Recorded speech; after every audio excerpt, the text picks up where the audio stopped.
नमस्कार, स्वागत है आपका सागर श्री कोचिंग क्लासेस में। आज हम पढ़ेंगे एमपी बोर्ड कक्षा 10वीं की विज्ञान का चैप्टर 4, जिसका नाम है कार्बन और उसके यौगिक। सबसे पहले हम इसकी इंट्रो देख लेते हैं। पाठ की भूमिका। कार्बन एक ऐसा अनोखा तत्व है। क्या कह रहा है? कार्बन एक ऐसा अनोखा तत्व है जो लाखों कार्बनिक यौगिकों का निर्माण करता है। यानी कार्बन जो है वो लाखों कार्बनिक यौगिकों का निर्माण करता है। यह जीवन का आधार है, यानी कि ये बेस ऑफ लाइफ है, यानी कि उसका जीवन का आधार है। क्योंकि जीवधारी प्राणी जो खाते हैं, पहनते हैं और इस्तेमाल करते हैं, उसमें अधिकांश पदार्थ कार्बन होता है। यानी कि हर चीज़ में कार्बन है। इस वायुमंडल में जैसे हमारे जीवन के लिए ऑक्सीजन जरूरी है, वैसे ये कार्बन जरूरी है। एक बार देख लेते हैं। कार्बन एक ऐसा अनोखा तत्व है जो लाखों कार्बनिक यौगिकों का निर्माण करता है। यानी कार्बन से लाखों कार्बनिक यौगिक बनती हैं। यही जीवन का आधार है। क्योंकि जीवधारी प्राणी जो खाते हैं, यानी कि हम जो कुछ भी खाते हैं, पहनते हैं या इस्तेमाल करते हैं, उसमें अधिकांश पदार्थों में कार्बन होता है। यानी अधिकांश पदार्थों में जो है वो कार्बन होता है। यानी कि हम कह सकते हैं कि वो कार्बन के बने होते हैं। हम कार्बन की विशेषताएं देख लेते हैं। ठीक है,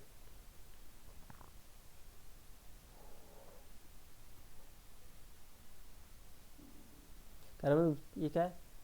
चार संयोजकता। ठीक है, ये इसकी पहली विशेषता है। कार्बन की परमाणु संख्या 6 होती है। हम जाते हैं आवर्त सारणी में 6 नंबर पर रखा गया है। इसका इलेक्ट्रॉनिक विन्यास 2,4 होता है। ठीक है, इसलिए यह 4 सहसंयोजी बंध बनाता है। सबसे पहले इसकी विशेषता में क्या है? 4 संयोजकता। कार्बन की परमाणु संख्या कितनी होती है? 6। ये ओटी में पूछा जा सकता है कि कार्बन की परमाणु संख्या कितनी होती है, तो यहाँ पर हो जाएगा 6। इसका इलेक्ट्रॉनिक विन्यास 2,4 होता है, इसलिए 4 सहसंयोजी बंध बनाता है। उदाहरण के लिए methane CH4, ethane C2H4, H6। दूसरी विशेषता इसकी है, कार्बन श्रृंखला का निर्माण करता है। ठीक है, ये श्रृंखला का निर्माण करता है। श्रृंखला 3 प्रकार की होती हैं, सीधी होती हैं, शाखा में होती हैं और चक्रीय होती है। ठीक है, यानी कि एक कार्बन से दूसरा कार्बन, तीसरा कार्बन लाइन बाई लाइन जुड़ा रहेगा, एक लाइन जुड़ा रहेगा। शाखा में उसमें शाखाएं फूटी रहेंगी। ठीक है, एक सीधी जाएगी तो उसी से एक दाएं बाएं मुड़ जाएगी। एक होती है चक्री, यानी कि गोल बनाती है, वो गोल सर्कल बनाती है कार्बन श्रृंखला। तो क्या है? कार्बन आपस में जुड़कर लंबी श्रृंखला बना सकता है। पहला सीधी श्रृंखला बना सकता है। ठीक है, शाखायुक्त श्रृंखला, चक्रीय श्रृंखला। सह संयोजक बंध क्या? जब दो परमाणु आपस में इलेक्ट्रॉन साझा करते हैं। सह संयोजक बंध कब बनता है? जब दो परमाणु होते हैं और आपस में वो है इलेक्ट्रॉन साझा करते हैं, तो वह सह संयोजक बंध कहलाता है। ठीक है, हमने पिछले पार्ट में पढ़ा कि परमाणु जो है वो परमाणु केंद्र में इलेक्ट्रॉन घूमते रहते हैं और वो अपना इलेक्ट्रॉन साझा करता है। ठीक है, तो क्या है? जब दो परमाणु आपस में इलेक्ट्रॉन साझा करते हैं तो वह सह संयोजक बंध कहलाते हैं। यानी कि जैसे कि H2, O2, CH4, H2O। Carbon हमेशा सह संयोजक बंध ही बनाता है। ठीक है, क्या कहता है? कार्बन हमेशा सह संयोजक बंध ही बनाता है। संतृप्त और असंतृप्त यौगिक। संतृप्त यौगिक केवल एकल बंध और असंतृप्त में दोहरा या तिहरा बंध होता है। ठीक है, क्या? संतृप्त असंतृप्त यौगिक में, संतृप्त यौगिक में एकल बंध होता है। इसमें एकल बंध का उदाहरण है एथेन। ठीक है, और असंतृप्त का दोहरा या तिहरा बंध होता है। क्या है? एथिन और इथाइन, ये उसके एग्जाम्पल है। कार्यात्मक समूह, फंक्शनल ग्रुप, ये ऐसे परमाणु समूह होते हैं जो यौगिक के रासायनिक गुणों को नियंत्रित करते हैं। कार्यात्मक समूह क्या होता है? जो यौगिक होता है जो यौगिक के रासायनिक गुणों को नियंत्रित करते हैं। ठीक है, कार्बन समूह होते हैं जो यौगिक के रासायनिक गुणों को नियंत्रित करते हैं। ठीक है, हम समूह नाम उसके एग्जाम्पल देख लेते हैं। जैसे कि OH, ये क्या होगा, हाइड्रोक्सिल यानी कि एल्कोहल, C2H5OH, ठीक है। OH क्या हो जाएगा, हाइड्रोक्सिल। COOH ये हो जाएगा कार्बोनिक्सिल यानी कि एसिड होता है जी, CH3COOH। अब आएगा CHO, ये होता है एल्डिहाइड, ठीक है। इसे इसका उदाहरण है HCHO, OCO ketone, CH3COCH3, ClBr यानी कि हेलोजन, C2H5Cl। एक बार और देख लेते हैं। OH वो होता है, वो हाइड्रोक्सिल होता है, COOH कार्बोक्सिल होता है, CHO एल्डिहाइड होता है, CO कीटोन होता है, ClBr ये हेलोजन होता है। होमोलॉग श्रेणी देख लेते हैं एक बार इसकी क्या है। एक जैसी रासायनिक प्रवृत्ति रखने वाले यौगिक की श्रृंखला प्रत्येक सदस्य पिछले से CH2 यूनिट से भिन्न होता है। उदाहरण के लिए देख लेते हैं CH2 C2H6 यानी इसमें एक कार्बन, इसमें 4 हाइड्रोजन, इसमें 2 कार्बन है, 6 हाइड्रोजन, इसमें हाइड्रोजन कार्बन जो है 3 है, उसमें 8 है, इसमें C कार्बन जो है 4 है और हाइड्रोजन 10 है।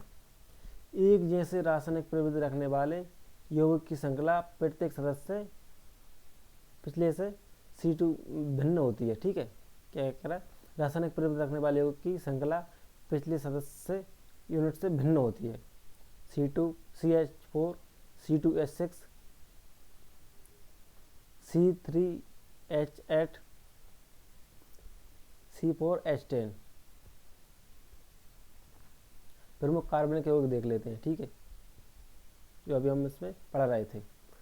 एथेनॉल, C2H5OH एल्कोहल होता है ये, ठीक है। क्या होता है, इसमें 2 कार्बन होते हैं, 5 हाइड्रोजन होते हैं, ये हो जाए हाइड्रोक्सिल। C2H5OH एल्कोहल, ये क्या होता है, इसका गुण क्या का, ये रंगहीन होता है यानी इसका कोई कलर नहीं होता और तीव्र गंध देता है ये, ठीक है। जल में घुलनशील होता है यानी कि पानी में घुल जाता है। जीवाणुनाशक यानी कि जीवाणु का नाश करता है। जलकर नीली लौ देता है, यदि हम इसमें आग लगाएंगे तो ये नीली लौ देगा। उपयोग क्या है, दवाइयों में इसका उपयोग होता है, ठीक है, एथेनॉल का, इसे एल्कोहल भी कहते हैं। दवाइयों में, सैनिटाइजर में, ईंधन के रूप में और धातु से अभिक्रिया के रूप में। किसके संबंध, दवाइयों में, ठीक है, क्या का, दवाइयों में, सैनिटाइजर, ईंधन के रूप में, धातु से अभिक्रिया। एथेनाइक अम्ल, CH3COOH एसिटिक एसिड।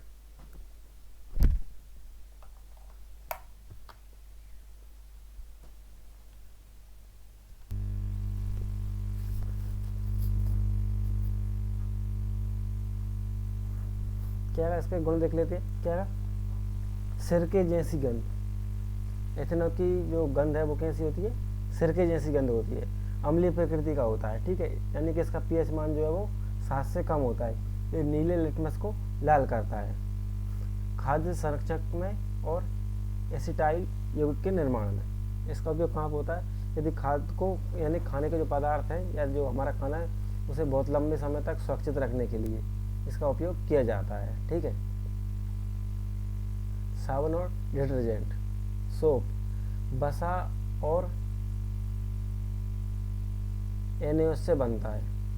साइपोनिफिकेशन अभिक्रिया, मुलायम जल में प्रभावी, हार्ड वाटर में झाग नहीं देता है। यानी कि साबुन जो है वो मुलायम जल में प्रभावी होता है, हार्ड वाटर में झाग नहीं देता। डिटर्जेंट, पेट्रोलियम उत्पादों से बने, हार्ड और सॉफ्ट दोनों प्रकार के जल में काम करते हैं। यानी कि डिटर्जेंट जो है पेट्रोलियम उत्पादन से बने होते हैं, हार्ड और सॉफ्ट दोनों प्रकार के जल में काम करते हैं। नामकरण क्या, परमाणु संख्या, मूल शब्द क्या होते हैं, ये 5 यहाँ पे अभी दिए गए हैं, ठीक है। टोटल ये 12 होते हैं। टोटल ये, ठीक है। परमाणु संख्या का मूल शब्द क्या आएगा, मैथ, एथ, प्रोप, ब्यूट, पेंट, ठीक है। ये कितने, 5 है यहाँ पर। पहला हुआ मैथ, दूसरा एथ, तीसरा प्रोप, चौथा ब्यूट, 5वां पेंट, ठीक है। उदाहरण के लिए देख लेते हैं हम यहाँ पे कितना है, C2H6 एथेन हो जाएगा ये, CH3 COOH ethanoic acid, C2H6OH ये हो जाएगा एथेनॉल, ठीक है।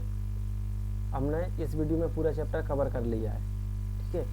अब इसके अभ्यास प्रश्न देख लेते हैं।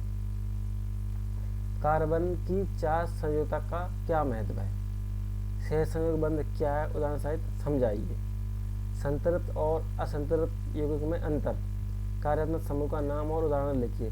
साबुन और डिटर्जेंट में क्या अंतर होता है, इनके जवाब कमेंट बॉक्स में लिखना है, ठीक है। निष्कर्ष में कार्बनिक यौगिक की विविधता और उनकी रासायनिक विशेषता जीवन के लगभग हर क्षेत्र में आवश्यक है, भोजन से लेकर दवाइयों और प्लास्टिक तक, ठीक है।